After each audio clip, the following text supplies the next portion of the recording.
Good morning. Good morning, you guys. Let's see.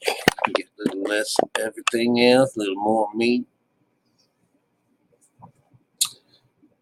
All right, you guys. I have to work today. I just have to. I know I say that all the time. I got little things going on in the background, but big paintings take a long time. Ooh, I'm going to show you my ear. Ooh, that's blood showing up there. I don't want to do too much to it. Look at that. Ow. All right, so why it looks kind of gross and nasty is because I'm supposed to keep some kind of salve on it while I have to keep it juicy. Ugh. But anyways, motherfucker hurts. But what the hell? A little less cancer in our lives, We've kind of peeled back the nasty in our lives. But anyways, good morning. I was hoping that you got some time to check out that last video that had the code in there. It's pretty cool, but that's a smooth running system. That's what those codes were representing there. All right, because we know that that there's an opposite side, because that's representing the spiritual side. Once you finally connect over to the other side and get the two parts of your brain to work together, you'll find that what it is you're no longer carnal. And so your mind, the idea when you're a carnal mind is being totally into the flesh. And so everything you do supposedly is a sin of some kind, right? That's the idea. Of course they put in other things like, people smiling and on Sabbath day, and people, having fun and on the Sabbath day and stuff like that. But, they made it more somber and things like that. But in reality, drinking and smoking and doing all that stuff is not a sin. It may break down the body. It might send you on some kind of, you're trying to detach from yourself. And that's what we do as when we go into meditation. We're trying to detach from the world outside. And so you'll find that these vices are things that are, they're not really helping you so, but in some way it's fulfilling the same idea, is to get away, But the thing is that when you come back home from one of those drunken things or whatever, you're the same person. It's not like you got any kind of help while you were on the other side. Whereas in meditation, whether you're hooked up or not, the idea is that if you could learn to just separate and take a little time away from the day, it rejuvenates the body. And so it's a good thing, meditation, whether you're connected to God or not. And this idea of being able to connect to God is not just this. It's not like, oops, I tripped the switch.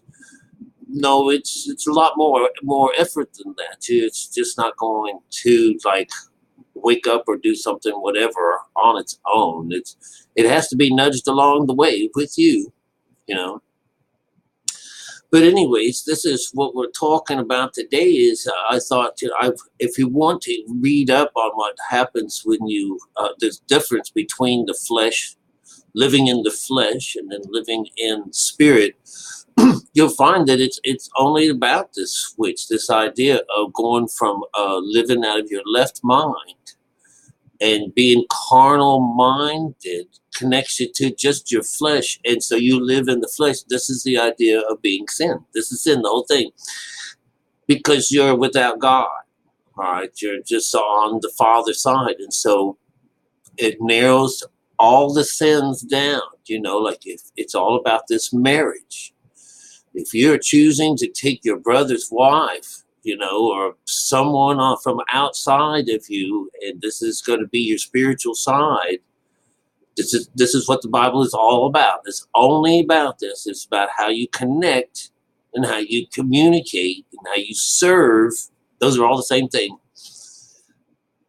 God or Buddha or Krishna, So you will find that this is a situation where, how do you do it?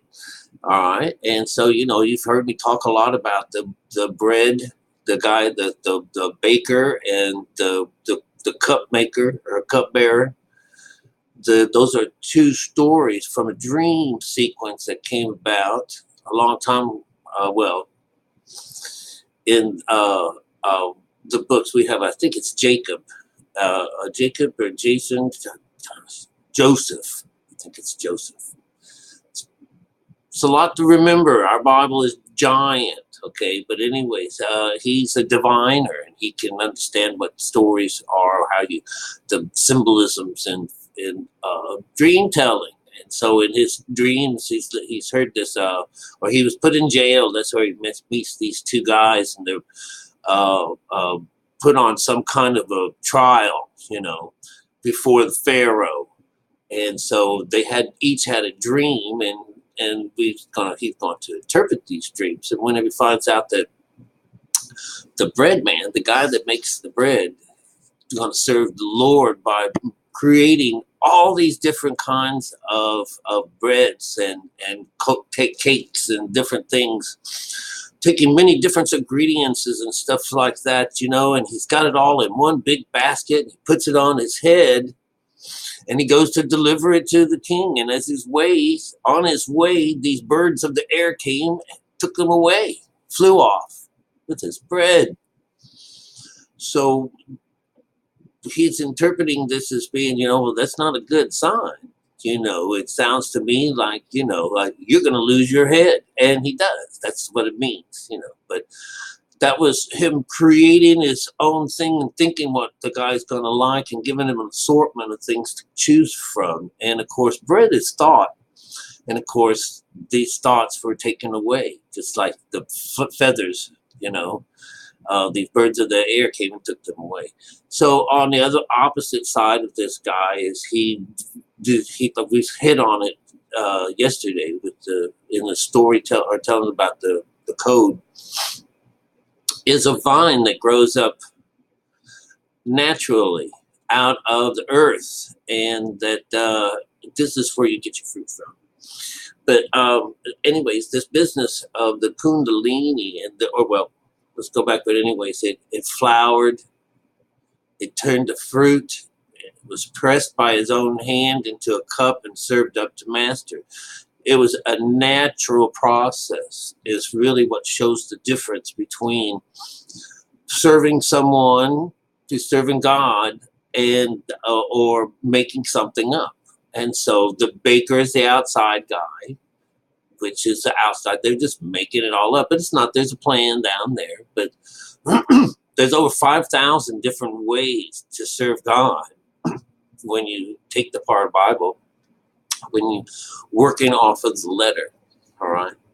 But anyways, so what I'm kind of getting at is that the only thing is it's about whether or not you are connected to God. That's the only thing. That's what sin is. Sin is disconnection or unconnected. You're chomping all over the place, whether you are a believer in God or not. And if you're an atheist, they're tromping. They're living their lives. There's no heaven in their future. Even when you die, there's no heaven in a future for a dead person. You have to come right back in here. You have to come alive one of these days is what happens. Okay? And then you're no longer sinning. Because you're living now not of the flesh, but you're living now of the spirit. And this is the difference between being in the dark and being dead and not knowing, you're still part of the world. We're all alive.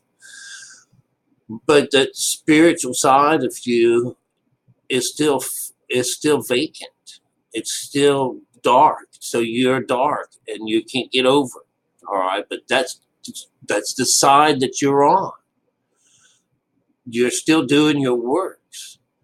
It only takes this little leap of coming from the outside way of thinking to go into this inside way of thinking which it opens up yourself to being alive now. And these things aren't taken away from you. I'm going to show you. I'm going to come down. I was reading in Romans. Romans is for people that have made it. It's a story talking about the right and the left side, but it's about people that make it over to this other side. And I would say that a lot of people who think that they're saved and free and that all they had to do was, hey, believe in God and he did this and did that, and I got baptized, so I'm woke. Well, if you can't see nothing but the surface of the Bible, then you're not woke, And sorry to tell you that, be the bearer of that kind of bad news, but you are going to have to learn to get just a little deeper, all right? And that's what we teach here on my channel, is the spiritual side of our Bible. So on Romans 8 is a control number. Controls. I'm going to keep you. It's mine now that I've got you. You're mine forever and ever and ever. So I wanted to read you a few things of this. Remember, the first one is always going to tell you what's going on. I'm going to go all the way down to the end and read the bottom half of this. All right, bottom part. We can get a few of these introductions. We'll do 1, 2, 3. All right. All right, so Romans 8. 8 is about control. This is, when God comes and puts is this kingdom is now his kingdom. This world, our world. Remember, it's about our mind. It's about us. We're a world of our own. So this world is mine. That's pretty cool, all right? While rest of Christendom out there and all these other different faiths are looking to go over as one giant group. Well, they're already a part of a giant group right now. And, it's a shame, but it's called the synagogue of Satan. And, we have to remember that there's good and bad, or they use the word evil. And, these are teachers. You're showing very well right now that, no matter what mankind is actually doing with this lower conscious, with the devil and all this crazy shit, and eating babies and things, God knows what's going on, Good to get the hell out of that shit, all right? That's hell. God knows what goes on in the place. I'm just glad. I've been white bread most of my life in this one, But anyhow, what we'll get here is we'll say, there is therefore now no condemnation to them that are in Christ Jesus, who walk not after the flesh, but after the Spirit. All right, so this is a positive thing. So there's no condemnation. All right. When we're on this fleshy side, almost everything we do is condemned. Everything we do is being judged, and everything is. So it's like, you can't eat ice cream, or you're breaking up some kind of law, but whatever. Let's go. Number 2, for the law of the Spirit of the life in Christ Jesus has made me free from the law of sin and death. So 2 represents God's creation, which is you. So we're going to get the 2 different signs. We should be getting some kind of a physical thing, and we should be also getting some kind of a spiritual thing on number 2. So for the law of the Spirit of life in Jesus Christ has made me free from the law of sin and death. Me is representing whoever's reading this. All right. Actually, I'm wondering who it is. I'd have to go back into the beginning of Romans to find it out. But this is some countryman, some guy, someone that is saved, and it's one that's telling these stories. All right. So here we have, I remember, And remember, this is a letter. These are different things, but they follow this code perfectly. So it goes to show that this guy never lived. These things never happened. But what a wonderful, cryptic message left behind for those people with the ear to hear and the eye to see can pick it up. All right. Those are those people that have that are looking for the spirit of the word. So in 3, for what the law could not do is that in that it was weak through the flesh. God sending his own son in the likeness of sinful flesh, and for sin condemned sin in the flesh. That's a lot for a dyslexic some bitch like me to handle.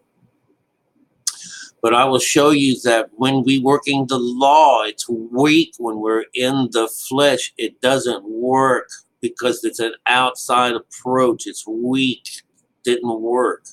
But if you could possibly get that stuff to go on to the inside, now you're cooking with God.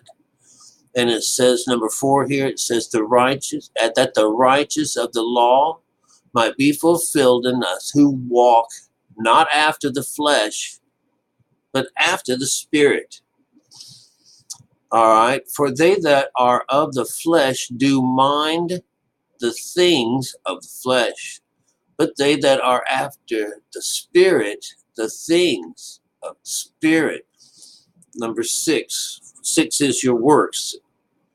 6 is about the works. For to be carnally minded is death, but to be spiritually minded is life and peace. Number 7, because the carnal mind is enmity against God. That means they're against each other, the carnal mind. And even if you're following the Bible, you're still doing what the Bible is telling you. You're still being really close to God, but it's just, it just ain't working, all right? But they tell you to do this. This is done to you on purpose. So you have to go through these trials. Number 7, because the carnal mind is enmity against God. The last time I've read that twice, I know. The last time I heard that was between, I'm going to put something between your seed and her seed. There's an enmity. And I had this the other day. Do you know that Sarah and Sarah, or Sarai, and the name Sarah? Sarah she's like this, a great aggravated, argumentative person. Whereas when she gets God's breath and turns into Sarah with the H, the name now means princess. So what is in the name? But you will see that that's part of the spiritual side of our Bible, is what is in the name. What did that just mean? When we were Sarai, she was this bitch, but whenever she was Sarah, she's this princess. And all it took was just a breath to get the H, put the H in her name. Let's finish reading this here. Carnal mind is not an for it is not subject to the law of God, neither indeed can be. So they that are in the flesh cannot please God. All right, but here it goes. Number 9. But ye are not in the flesh, but in the Spirit. And so be that of the Spirit of God dwells in you.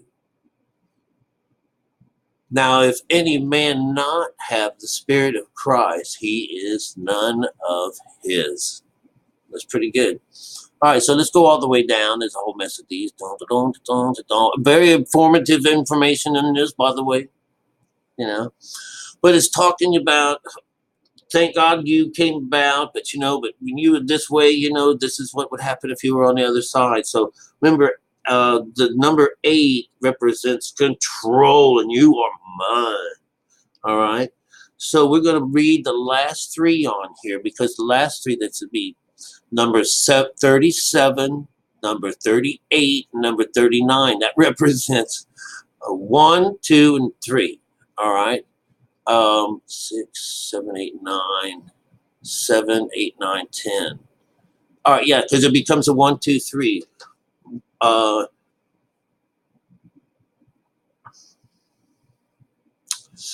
This idea, oh, for thy sake we were killed at the day long. It is kind of, nay, in all these. And all these things we are more than conquerors through him that loved us. For I am persuaded that neither death, nor life, nor angels, nor principalities, nor powers, nor things present, nor things to come, nor height, nor depth, nor any other creature that be able to separate us from the love of God, which is in Christ Jesus our Lord. Bam! Boy, that raised all the hairs on my arms. We're his. We're there. We're there. And then what it means is when where's this at? Can't see my face. Jesus heals these people. He tells them go. He heals their eyes, wakes them from the dead. He tells them go and sin no more. You know, are you a whore? Go and I've healed you. You know, that means somebody who's going on the outside, right? Who's playing around with other people's, you know, business. Being a substitute for the real thing. Touches her, heals her, gets her mind straightened out. Puts her in her right mind. Turns around, heals someone from the from blindness. Now they can read the scriptures, you know, whether they be Buddhists or be Christians or whoever or whatever. Now you can see things. Oh my God. So you're no longer blind. And so you're also raising them from the dead. If you can bring people over onto the spiritual side of the Bible, actually see it, hear it, and understand it in their heart. Remember, it's always in threes. My God, how cool that would be. I would love to have a mess of friends that all could do this. This would be wonderful. What a great time we would have in this world, you know. But all that is about shining light and sharing love and putting it up on the mountain. Let other people see it too. So, you know, this is where, you know, when people were like ashamed, they're ashamed about being like Christian or religious and stuff like that. It comes like, well, you know, even when I was running around with St. Peter's, you know, I know it's big old queer, you know, and it seemed like a whole mess of queers was running that place. And of course, on the outside world, you know, no queers are allowed in heaven and stuff like that. But here we were doing it anyways. We were doing the works. We were going through the motions, all crying and everything like that. You know, that's doing the works. You know, shows those group of people were still really wanting to know about this beautiful side of God. You know, we just were totally boonschwaggled, you know, but that's the job. We had to do it. But, you know, when you are done and you get onto this other side, there's no more doing that work. That's what you did when you was a child. That's when you didn't know better. And now that you know better, you know, you can't do that anymore. And so anyways, I think I was going to some kind of story with that, but I can't remember, you know, because there's really so many stories considered, you know, when it comes down to Christ and walking the walk and stuff like that. I'm trying to think of what it was, because I'm never going to be a miss for things to talk about, so it'll come back around again. But So what we're looking for is to discover ourselves through the workings of the letter. This is where we get our training from. This is showing us all the directions. And we are people that really love this Jesus, love this Buddha, love Krishna. We want to really be a part of them and bring them as a part of our lives. And to think that all you have to do is just change your mind, you know, and it's just that easy. And then you're no longer sinning anymore.